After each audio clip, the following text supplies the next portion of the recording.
This week, I want to talk about the inheritance of freedom. I want to talk about, and I've just entitled today, the freedom of forgiveness. The freedom of forgiveness. I don't know if you've been wronged in your life.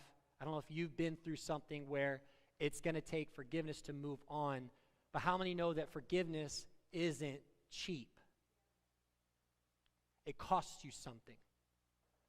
Forgiveness costs you something, but forgiveness is the only thing that will bring freedom. Come on, somebody help me and say freedom. You can do better than that. I saw you drinking coffee. Come on. Would you help me say freedom? Like you mean it. Come on. That's good. Freedom. The only thing that brings freedom is forgiveness. And yet forgiveness is one of the hardest things to accomplish in today's society. We're trained.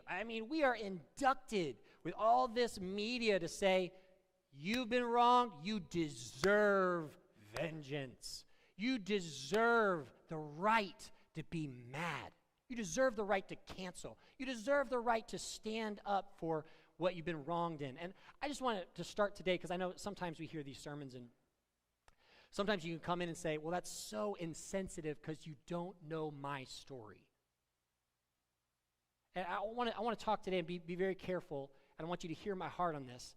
I want to talk about forgiveness to those who don't deserve it. Forgiveness when you shouldn't, and you have every right to hold on to that anger and bitterness. When you have every right to stay there. I want to talk about forgiveness because forgiveness isn't just about what we should do as Christians and the right thing to do. I want to show you that forgiveness is actually freedom for you, your heart, and that then overflows into everyone around you. Every relationship you have is affected by forgiveness or unforgiveness. Forgiveness is not cheap. It will cost you, but it is the only thing that will bring you freedom. You know, we talk about forgiveness and unforgiveness. Sometimes we think that when we don't forgive somebody, we hold anger against somebody or bitterness against somebody, that's going to hurt them. How many of you know unforgiveness does not hurt the other person? It never does. It only hurts you. In fact, it puts you in a prison. It puts you in a prison of bitterness, prison of anger. And a lot of times when unforgiveness is not dealt with, those who hurt you become the standard at which you start living. How many of you have ever known that, where you know somebody who's like, I'm never going to be like my dad. My dad did this, that, and that, and then they end up being like their dad and grandpa. It's one of those things that if we don't take care of our heart, if we don't take care of the heart of the matter, it doesn't matter what you say or what you intend to do, that bitterness and anger grows into a prison that actually causes us to be trapped in a life that is hurting not only us, but those around us. And if we don't take care of it, we will not be free. So how many want freedom in the room? Well, I want to talk about today, how do we get freedom from those that have hurt us? How do we get freedom from that which scarred us, marked us, stole something from us, abandoned us, abused us, molested us? I want to talk about that. I don't want to be insensitive because I understand everybody's story is different. And you may come in here with a story that if you told us all, we would be just, the room would be sobbing with you, thinking of what happened to you and who wronged you and who hurt you. But today I believe that we can have freedom in Jesus. I believe that when we start this act of forgiveness, when we dive into the principle of forgiving, then we ourselves become free. And I'm believing that for you. You've heard the line, hurt people hurt people. Well, it's time today that we step into a life where we're healthy people, helping hurting people. How many want to be healthy? I want to be healthy. I want to be healthy for my kids. I want to be healthy for my wife. I want to be healthy for you. When you call, I show up healthy. Not hurting and bitter and like, you know what? Yeah, you're right. No, I want to show up healthy and say, you know what? Here's the pathway to freedom. Let's look at Matthew chapter 18 today. Matthew chapter 18, verse 21 and 22. Now, this is Peter, and Peter is one of those that asks all the questions no matter how silly or dumb they look. You'll see Peter all throughout. He's the spokesman of the disciples. He's always the one showing up and being the voice. And Peter's asking about forgiveness, and he says, he came to Jesus and asked, Lord, how many times shall I forgive my brother or sister who sins against me? Up to 7 times?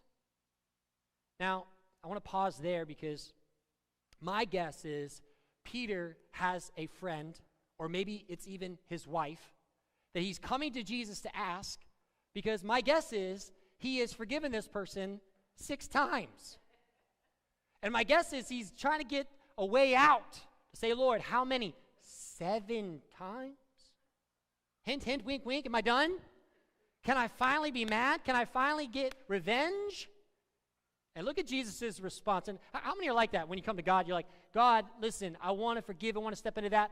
But Lord, you know what they did. You know how bad it hurt. You know they deserve it. And Jesus responds with this.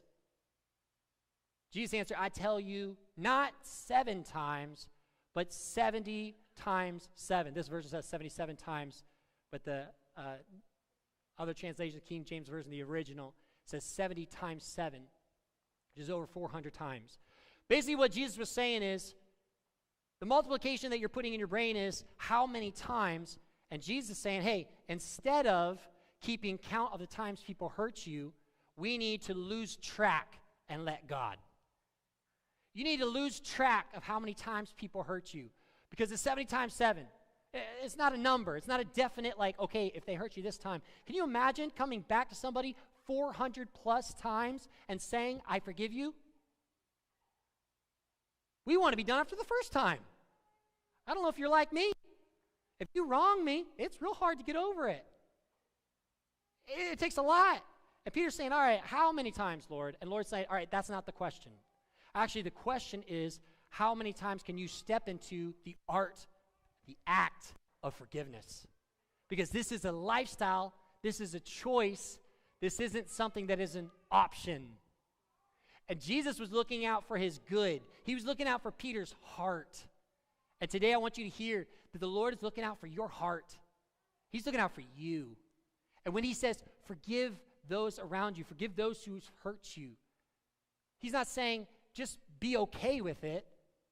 We teach our kids, when someone wrongs you or someone hurts you and they come and they say, I'm sorry, don't say, it's okay. How many parents ever taught you that? Don't say, it's okay, say, I forgive you. Because the act isn't okay, but the act of forgiveness is still in motion because grace still works. If you wrong me, I'm not going to say, it's okay, go ahead and wrong me again. It's okay, go ahead, do your thing. I'm totally good. No, I'm going to say, you know what? I understand that hurt, and I understand it's wrong. I understand you deserve justice, but I choose to forgive. So point number 1, instead of keeping count of the times people hurt us, we need to lose track and let God. Now, I understand this, is that a lot of times when we come to church and we're encouraged to take these steps and these motions, a lot of times we come right out of a story or right out of a hurt. And so I totally understand that sometimes you need time to catch your breath from what happened. And I just want you to hear me that we've been very intentional about creating this church to be a space where it's safe to take a breath and process. How many some safe places to breathe? To come in and say, that hurt. It's hard. And just be okay to not be okay. To come in and say, I am processing something right now. This person hurt me, and this is what's going on in my life right now. And I have every right to be angry. And that's okay to process in that space, because I understand that sometimes you need time to breathe so that the Lord can work through you and let forgiveness free you. We got our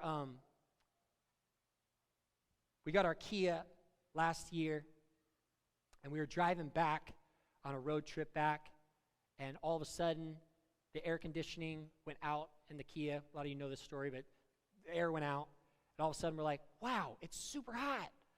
And it felt like it was blasting heat. So it's crazy. So we pulled over, went to a Kia dealer, and they checked it out, and they found out that there's not enough Freon or whatever in it, and it had made a leak. So they said, if we put some more in there, it's going to be dangerous for the car, so you just need to go.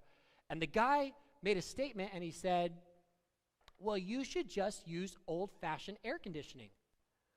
And not going to lie, me and Ashley both looked at each other, and we were like, oh my word, I didn't know that existed. And so we asked him, okay, well, where do we get one of those? And he goes, roll down the window. I'm like, wow, what a world we live in. So we rolled down the windows. And on the way home, we had old-fashioned air conditioning. Now, when we got back, it was one of those things that you cannot live like that in the summer. You may be able to live like that now. Like maybe you could crack a window and it'd be okay in your car. But in the dead of summer, that is not the way you want to live. Or how many know when the winter becomes like crazy summertime, right? Because who knows these days with the seasons of what weather it's going to be. Like the other day it was like blasting heat. I'm like, it is November, and I'm taking off my jacket. But it's one of those things in life that if you don't take care of it, it becomes something that you live with, but it's not, you will never be able to live at your full capacity or what you were designed to live at. If you just crack the window and just say, you know what, I'm just going to let it be. I'm just going to just do old-fashioned air conditioning. But yet, your life was designed with all this capacity, all this capability to love effectively, to give life to those who are in your company, to be in a space of joy and peace. But yet, when we live with that bitterness or anger against somebody, it's like we give up the ability to live at our full capacity. In Ephesians chapter 4, it talks about forgiveness and what it truly looks like. So I want to define that for us today. Maybe some of us were like, what does it look like when I forgive? Because you can say, I forgive you, but how many know that's not the end of the path, right? I can say, I forgive you, but yet still hold in my heart something against you.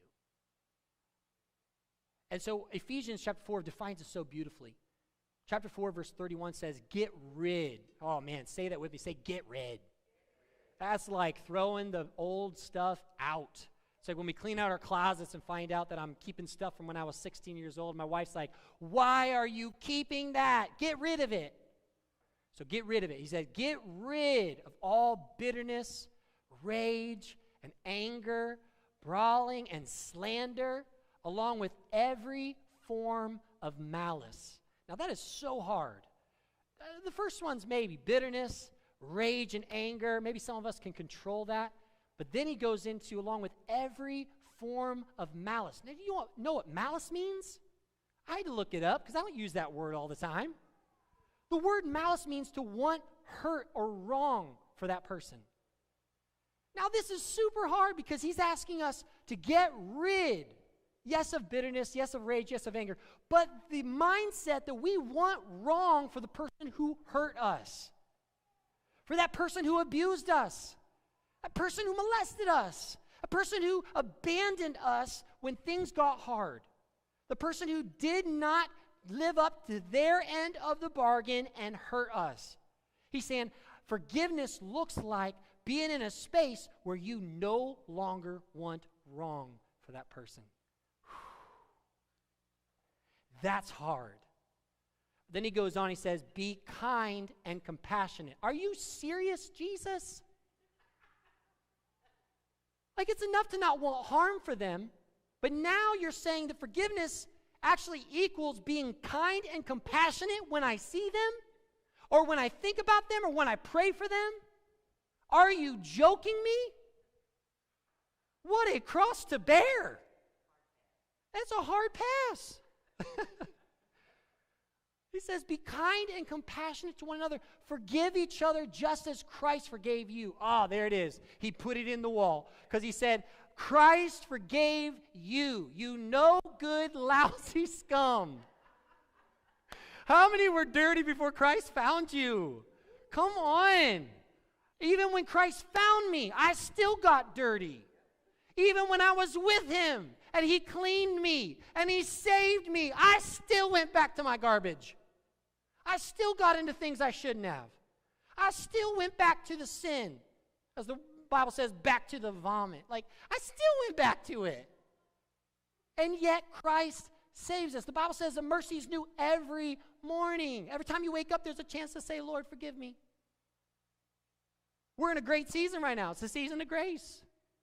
It's a season of grace. There will be a day when Jesus comes back for us that there will not be grace. It's like, sorry you didn't choose the King of Kings. But right now, we're in the greatest season that has ever been, where we have the choice to say, yes, Lord. Yes, Jesus, I receive your forgiveness. And he says, just as Christ forgave you of all the things you did, and you weren't even thinking of him. You weren't even friends with him. And yet he still hung on a cross and forgave you. He said, just like that, I want you to turn to those around you and give the same forgiveness to them. To be kind and compassionate, to not want malice. So about with me, 2 ketchup bottles. Not going to lie, I couldn't find a glass ketchup bottle, so it's chili sauce. But it's still Heinz.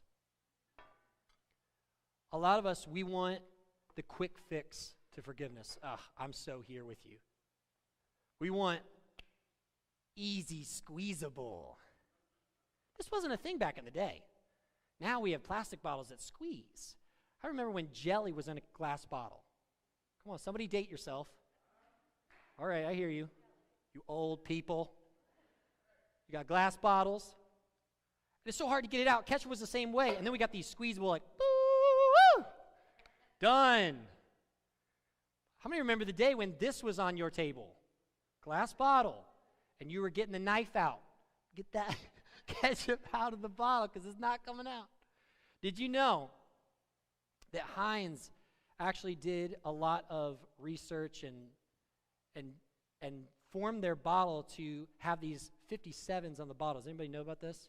It's a secret to get the ketchup out of the glass bottle. But they made the bottle to where if you tap on the 57, you'll release the contents. You tap on the 57, you'll release the contents. Did you know this? I just found this out. I literally never knew. I was the one with the knife, getting the stuff out. I didn't know that. They strategically made this bottle to where if you tap on the 57, it'll all come out. But, when you first open this, I don't know if you can hear this. You hear the pop? It's because all of the contents are under pressure. Now, that was really easy. But I remember opening some of these. It's so hard. I had my knife in there. I was popping the top. I was trying to get this thing open because how many need ketchup on everything? Especially if it's sriracha ketchup. Forget about it. That's going on everything. But the reason that it's hard to get off and the reason you hear the pop is because the insides are held under pressure. The contents are under pressure. And some of us, we hold this anger and bitterness inside, and there's so much. And the first step to unforgiveness, the first step to forgiving and stepping into this life of freedom is to pop the top and just let the pressure out. Because a lot of us are doing it alone. You're holding that part of your story or that chapter of your story alone. And one of the safest things we can do is pop it with someone we trust. One of our friends, one of the people, maybe even one of our leaders in the church, just someone we can go to and sit down with and say, this is what's going on. Let me just pop the top. Let me let the pressure out. Let me show you what is going on in my life. This is the first step to forgiveness, is shining a light on it. First step, stepping out of the prison of unforgiveness, is to shine a light on it. So we have to come out in a safe place, processing in a safe space. And then the next part is making sure that we hit the right spot. And we knock, and then we wait. We knock in prayer, and then we wait. We knock in prayer, and then we wait. And this is so painful, because how many want to wait for forgiveness to take place in your heart? I don't. I don't want to wait. I want squeezable quick, but that's not how forgiveness works. Forgiveness looks like coming to the Lord and knocking in prayer. Lord, help my heart. I want nothing but wrong for that person. I want them to pay for what they did. Oh, I want them to feel the pain, feel the fury.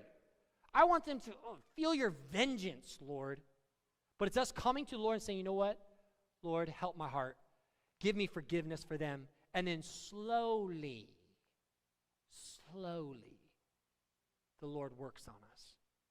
Slowly, he turns our heart into a space where we can not only be kind, not only have no rage or bitterness, but then he turns our heart into a space of kindness and compassion to where we are praying blessing over our enemy. Praying blessing for those who hurt us. I heard a speaker say one time, he was like, the only way we can truly know we've forgiven truly is when our prayers for them for blessing over our enemies is true. And I remember hearing that. I'm like, there's no way. And then I went through a storm, and I had people hurt me deeper than I've ever been hurt. And in that space, I was like, you know what? Lord, I'm going to need your help in this, because I want nothing but curse over them. I want nothing else for them to hurt and feel the pain about what they did to me, what they did to my family. And if you got kids involved, you know it's a whole nother level of unforgiveness. You hurt my kids, forget about it. In my humanness, you are dead to me. And coming to the Lord and saying, Lord, I remember the first time, Lord,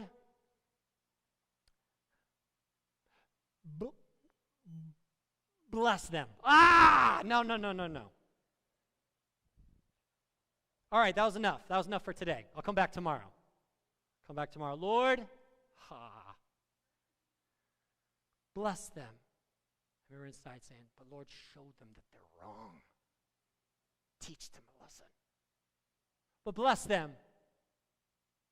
Next day, Lord, bless them. Okay? Lord, bless them. And I remember the day, and I was sobbing that morning. When I was praying blessing, I was like, oh my goodness. If I found out that they were blessed right now, I would actually be happy. It would actually make me joyful to see them full of blessing. And that's what I knew. Lord, you've done it. I've sat in your presence and I've knocked. Lord, help me. Forgive them. Because I don't want to be in a prison. I don't want my kids to grow up with a father that's in prison. I don't want my kids to grow up with a father that can't love truly because I'm holding bitterness and anger. I don't want a wife that can't have a relationship with me because I can't truly be intimate with her because I'm so stuck by the things that hurt me. Because that's what we do. We stay trapped to the bitterness and anger, and then we try to love those that are in front of us, and we can't. Why? Because kindness and compassion haven't been a part of our lives. Now we're trapped in bitterness. But when we let go and let God and knock and pray and wait, Lord, help me in my unforgiveness. Help me to show love and kindness just like you did on the cross, Lord. Just like you forgave me, let me show kindness and love to them. And slowly the Lord works. I know this sounds so like, are you sure? Are you serious? Because I don't know your story and you don't know mine. But I promise you, just in my personal experience, stepping into this truth, this principle of saying, Lord, help me in my unforgiveness. Help me to have a space where I'm not wishing wrong for my enemies. I'm not wishing wrong for those who hurt me. But I can come into a space where I forgive them. Now, does this mean you invite them over every holiday and now they have to be your best friends, not to be in your inner circle? Absolutely not. Absolutely not. Don't invite that abuser back into your home. Absolutely not. Do not invite someone who molested you back into your space. Absolutely not. But you need to release them from your heart. You need to release them from your life so you can move on into what God has for you, the inheritance of freedom. This is what the Lord gives us, is a life of freedom where we're not held back. We're not strung to the past. No, we're able to love, be present, be in this space today. I want to end with this, Matthew chapter 6. Sean, you can come. Matthew chapter 6, verse 14 through 15. This is the seriousness of forgiveness, and I would be wrong not to share this. It says, "For if you forgive other people when they sin against you, your heavenly Father will also forgive you. But if you do not forgive others their sins, your Father will not forgive you your sins." This is the seriousness of forgiveness, because when forgiveness isn't present in your life, it cannot be given to you. When you are not free and able to forgive, and he goes into a parable, I encourage you to read Matthew 18. Jesus talks all about forgiveness.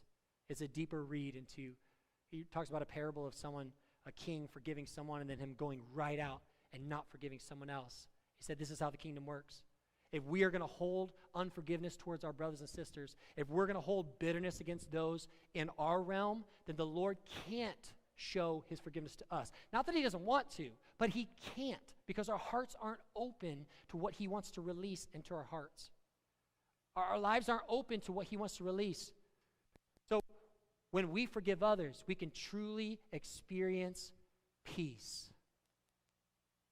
And what I want to do today is, Sean comes, and as we just set an atmosphere of worship in the closing moments, and then we're going to have Friendsgiving, we're going to have fun, we're going to eat, we're going to do some karaoke, all the fun stuff. But first things first, let's take care of business. For some in this room, you might have to do this. I can't even do it. My mouth is so dry right now. It's like, you might have to pop the top. You might have to put light on it. And today might just be a decision to come and say, Lord, I'm open to processing it. It's been something that's been in the closet. It's been hard to deal with. I've been dealing with it alone. But today, Lord, I want to come before you and just let it be open. Let the pressure out. Let it be on top so that you can start to work. Some of you are going to step into the next phase where it's knocking in prayer, and you're going to come to the Lord and say, Lord, I need help. I've talked about it. I've complained. I've been with friends, and we've been trying to follow through this, but my talk has been so negative towards them. And even the advice maybe that you're getting has been such a negative course. And today you just need to say, you know what, Lord, I want to choose today that I'm going to step into a life of forgiving, and I'm going to start praying blessing over my enemy. I'm going to start forgiving and choosing every day to step into this space where I say, Lord, help my heart release my enemies. Help me step into a space where I release the pain, release the bitterness, release the anger, release the want and desire to hurt and cause revenge. That might be some of you today. But as we step into this place, I don't know where you are in your story. Maybe you walked into this church and you have been hurt, you've been wronged, and you have every right to be angry. You have every right to stay there. But I'm calling you today to give the Lord a chance, to come in and say, Lord, help me, and to really truly experience freedom on a different level.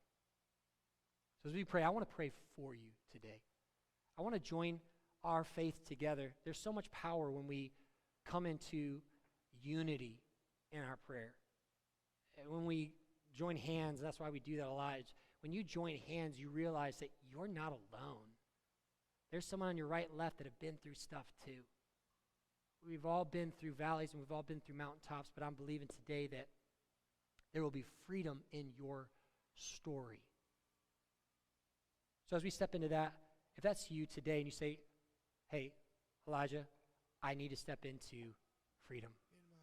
I need to pop the top and let God into the process. Or maybe some of you say, I need to just step into praying, Lord, help me in my unbelief. That's you. Would everybody in this room just stand to your feet? But I want to just open up this altar. I want to open up this space. If you need to come forward and get prayed for, I encourage you to do that. Don't do life alone, but let this be a space where today you make a decision.